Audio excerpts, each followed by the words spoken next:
नमस्कार. Diamond of medical ट्रेडरच्या आजच्या भागामध्ये आज आपण जाणून घेणार आहोत ते म्हणजे ॲनिमियामध्ये आपण कोणत्या प्रकारे दैनंदिन आहार विहार केला पाहिजे.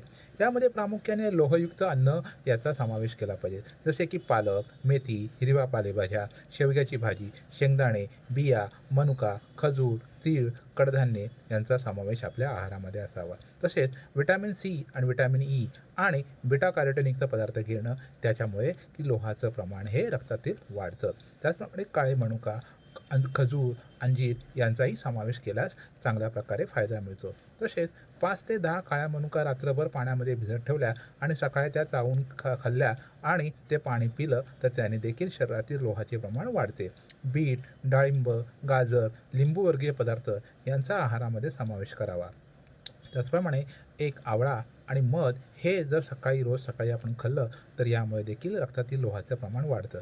तसेच आहारामध्ये चहा आणि कॉफी हे टाळलं तर उत्तम होईल, जेणेकरून त्यामुळे लोहाचं शोषण होणार नाही, म्हणजे कमी होणार नाही. त्याशिवाय आपणास काही शंका किंवा प्रश्न असल्यास आपण आम्हाला या स्क्रीनवरती दिलेल्या नंबरवरती संपर्क करू शकता. धन्यवाद.